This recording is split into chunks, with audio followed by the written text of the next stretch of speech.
Hi guys, welcome back to my channel. और हम लोग डिस्कस कर रहे हैं class 11th practical question. Already मैं उस पे दो वीडियो अपलोड कर चुकी हूँ, जिसमें हमने क्वेश्चन नंबर 1 और क्वेश्चन नंबर 2 ऑलरेडी डिस्कस कर लिया है। ये दोनों क्वेश्चन हमने डिस्कस कर लिया। आज क्वेश्चन 3 की डिस्कशन की बारी है, that is to calculate parameter, circumference and area of shape such as triangle, rectangle, square and circle. ठीक है, तो इन शेप्स का क्या निकालना है? पैरामीटर या सर्कमफ्रेंस प्लस एरिया निकालना है। शेप्स हमारे पास 4 है, ट्राइंगल, रेक्टेंगल, स्क्वायर और सर्कल। तो बिना देर किए हम प्रोग्राम को सबसे पहले रन करके इसका आउटपुट चेक करते हैं और उसके बाद फिर हम इसे समझेंगे। ठीक है, तो अब जैसे कि हमारे पास 4 शेप्स होनी चाहिए, तो हमारा जो प्रोग्राम जब हमने रन किया तो it is asking about 4 shapes, triangle, rectangle, square, circle. तो मैं ट्राइंगल चूज करती हूँ। ठीक है, अब एंटर लेंथ ऑफ साइड है, यानी कि ट्राइंगल की साइड्स होती है। हम सब जानते हैं ट्राइंगल की 3 साइड्स होती हैं, तो हम इसमें length of side A, length of side B और लेंथ ऑफ साइड सी। मैंने कोई भी रैंडम नंबर टाइप्स किया। अब देखिए मेरे पास पैरामीटर आ गया। पैरामीटर क्या हो गया? सम ऑफ ऑल साइड्स। और एरिया आ गया, जो कि एरिया आया है मेरे ट्राइंगल के एरिया के फॉर्मूला के अकॉर्डिंग। ठीक है, अब हम सिंपल सा इसको समझ लेते हैं कि हमें प्रोग्राम करना कैसे है। ठीक है, सबसे पहले तो हमें यूजर को चॉइस देनी है। क्यों? क्योंकि हमारे पास 4 ऑप्शन है, तो हमें यूजर से पूछना पड़ेगा कि अच्छा ठीक है, आप किसका एरिया या फिर सर्कमफ्रेंस और पैरामीटर निकालना चाहते हैं। ठीक है, तो सबसे पहले हम चॉइस देंगे। चॉइस हमने इंटीजर डेटा टाइप के लिए है। क्यों? क्योंकि चॉइस या तो 1 2 3 4 होगी। फ्लोट का कोई मीनिंग नहीं है। 1.5 1.3 ऐसी कोई चॉइस नहीं होती है। तो डेटा टाइप हमने क्या दिया चॉइस का? इंट। इनपुट, ताकि जो इनपुट बॉक्सेस आए, अभी जैसे हमने रन किया इनपुट बॉक्सेस आए, वो इनपुट बॉक्सेस कैसे आते हैं? इस इनपुट फंक्शन की वजह से। ठीक है, फिर जो टेक्स्ट प्रिंट होता है, देखिए जो भी मैंने ये इन्वर्टेड कॉमा में लिखा है वो मेरा एज इट इज आ गया। Choose a shape, triangle, rectangle, square, circle. अब आप कहेंगे कि मैम ये हर एक न्यू लाइन में आ रहा है, राइट? तो ये क्यों आ रहा है? Because of this /n। ठीक है, इस न्यू लाइन की वजह से ये क्या जा रहा है? हर एक जो हमारा टेक्स्ट है वो न्यू लाइन में जा रहा है, और 1 ट्राइंगल, 2 रेक्टेंगल, वो नंबर्स दिए हुए हैं। ठीक है, तो आई थिंक ये क्लियर हो गया। चॉइस एक वेरिएबल है, इंट एक वेरिएबल, जो हमारा वेरिएबल का डेटा टाइप है। ठीक है, इनपुट, ताकि हम इनपुट बॉक्स दे सके यूजर को, और ये तो एज इट इज प्रिंटेड है। न्यू लाइन जो आई है वो /n की वजह से गई है। ठीक है, अब बारी आती है कंडीशंस लगाने की। अब देखिए मेरे पास 4 शेप्स है, तो मैं यूजर को एक बार में एक ही चॉइस दे सकती हूँ। ठीक है, या तो यूजर 1 चूज करेगा, या 2 या 3 या 4। ठीक है, तो अगर यूजर 1 चूज करता है तो, यानी कि if choice is equal to 1, double equal to का मतलब होता है चेक करना कि क्या चॉइस 1 है। एक सिंगल इक्वल टू का मतलब हुआ कि अच्छा ठीक है, जो भी यहाँ पे वैल्यू आई वो किसको असाइन हो गई? चॉइस को। ठीक है, जैसे अगर यूजर 1 इनपुट करेगा या 2 इनपुट करेगा, वो किसको असाइन हो गई? चॉइस को। लेकिन डबल इक्वल टू का क्या मतलब हुआ कि क्या चॉइस 1 के बराबर है, यानी कि 1 इक्वल टू 1 है।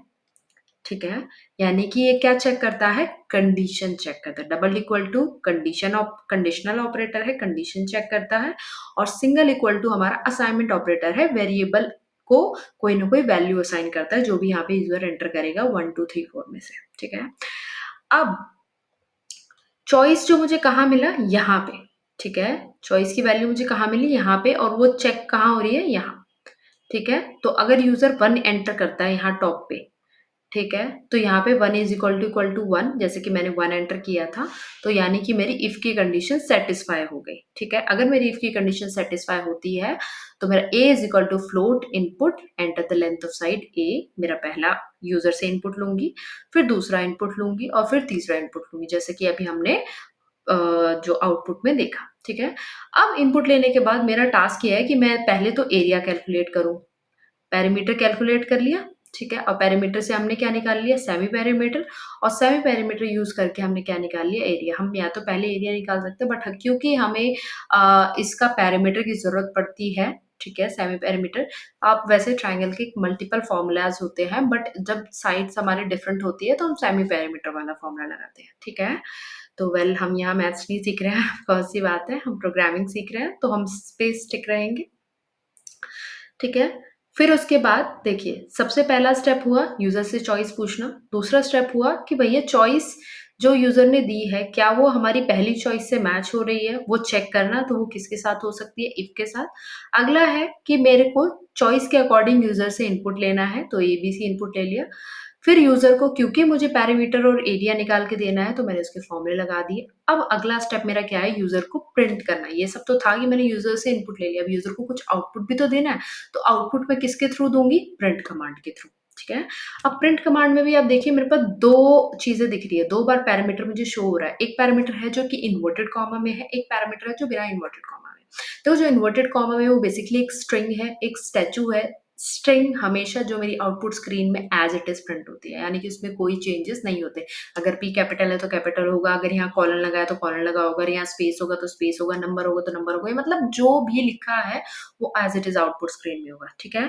बट अगर जो मेरा पैरामीटर यहाँ पे इन्वर्टेड कॉमा में नहीं है, इसका मतलब इसकी वैल्यू मुझे कहाँ मिलेगी, कहीं न कहीं प्रोग्राम में मिलेगी। तो देखिए, ये जो पैरामीटर है इसकी वैल्यू मुझे कहाँ मिलेगी, यहाँ पर, ठीक है। तो यहाँ पे जो भी a प्लस बी प्लस सी आएगा वो कहाँ प्रिंट होगा, मैं यूजर को कहाँ पे शो करूंगी, यहाँ से शो करूंगी, ठीक है। सेम एरिया मेरा स्टैचू है बिकॉज इट्स अ स्ट्रिंग, ठीक है। और यहाँ से जो मेरा एरिया मुझे यहाँ पे यूजर को देना है वो मैं कहाँ से पिक करूंगी, फ्रॉम लाइन 10th, जो भी निकल के आएगा वो मेरा कहाँ प्रिंट होगा, यहाँ पे। ये तो था हमारी पहला क्वेश्चन जहाँ पे मैंने आपको समझाया कि कैसे-कैसे क्या चीज़ें वर्क हो रही हैं। अब इसके बाद हमारा क्या टास्क है, अब एलिफ क्या होता है, ठीक है? देखो, इफ या एल्स होता है। अभी तक हमने अगर आपने थोड़ा 8th-9th में अगर प्रोग्रामिंग सीखी होगी 8th-9th-10th में, तो आपने इफ और एल्स सुना होगा कि इफ होता है, एल्स होता है, तो एलिफ भी होता है। एलिफ क्या होता है? एल्स प्लस इफ, ठीक है? That is elif. Else plus if is elif.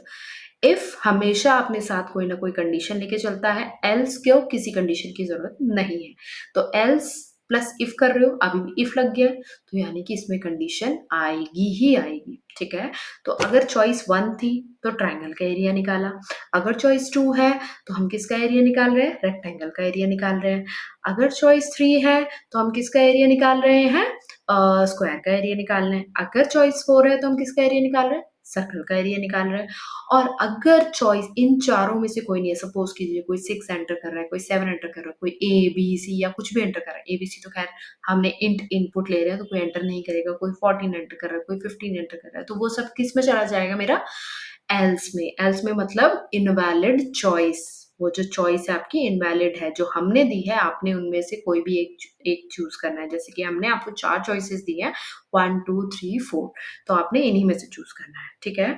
तो ये तो बात हो गई कि हमने इफ का पढ़ लिया, ठीक है। एलिफ दोबारा से यहाँ हम कंडीशन चेक करें, चॉइस इक्वल टू 2, तो मतलब क्या चॉइस 2 है, यानी कि यूजर ने 2 सेलेक्ट किया है। अगर हाँ तो लेंथ ले लो आप, फ्लोट डेटा टाइप हमने लिया है लेंथ, और विड्थ ली है, ठीक है। 12.5 हो सकता है किसी की लेंथ 13.5 हो सकती है, कुछ भी हो सकता है, तो हमने फ्लोट में लिया, आप इंट भी ले सकते हैं। पैरामीटर हमने लिया, पैरामीटर का फॉर्मूला लगाया 2 इंटू लेंथ प्लस विड्थ, ठीक है। फिर एरिया का फॉर्मूला लगाया 2 इंटू लेंथ प्लस विड्थ। फिर उसके बाद हमने, ये तो हमारा सेम, अगर हम ऊपर से मैच करें तो देखिए चॉइस हमने यूजर से पूछ ली, इनपुट हमने यूजर से ले लिए, और उसके बाद हमने जो भी हमें पेरीमीटर एरिया कैलकुलेशन करना था वो फॉर्मूला लगा के कैलकुलेट कर लिया, और फिर हमने प्रिंट कमांड से दोनों चीजों को प्रिंट कर दिया, पैरामीटर की जगह पैरामीटर और एरिया की जगह हमने क्या प्रिंट किया, एरिया, ठीक है, क्लियर। अब नेक्स्ट आता है चॉइस, अगर मेरी तीसरी चॉइस हो, यानी कि अगर मेरी लेंथ ऑफ स्क्वायर साइड हो, तो इसके लिए भी सेम चीज़ है, मतलब हमने सब में सेम चीज़ से फॉलो की है। आपको सिर्फ फॉर्मूला याद होना चाहिए। अब आप अगर एक का भी इसमें प्रोग्राम लिख लेते हो तो आप बाकी सबका इजीली लिख सकते हो।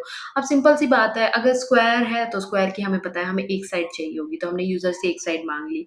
फिर हमें क्या कैलकुलेट करना है, पैरामीटर और एरिया कैलकुलेट करना है, हमने पैरामीटर ले लिया और एरिया ले लिया, ठीक है। और फिर उसके बाद हमने उस पैरामीटर और एरिया को क्या किया, प्रिंट करा दिया। Same goes for circle, circles में हमें रेडियस चाहिए तो रेडियस हमने इनपुट में ले लिया, फिर सर्कमफ्रेंस कैलकुलेट कर लिया, एरिया कैलकुलेट कर लिया, दोनों चीजों को प्रिंट करा दिया, ठीक है। तो जैसे जैसे यूजर की चॉइस होगी वैसे वैसे हमने कंडीशन सेट की, और कंडीशन सेट करने के बाद हर एक शेप का हमने फॉर्मूला लगाया, ठीक है, और एल्स का कंडीशन भी लगाई।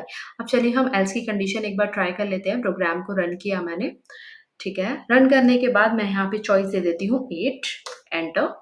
तो मेरी क्या चॉइस आ गई, इनवैलिड, क्योंकि वो इन चारों में कहीं भी नहीं है, ठीक है। सिर्फ मेरी चॉइस कहाँ है, 1 2 3 4 तक ही लिमिटेड है।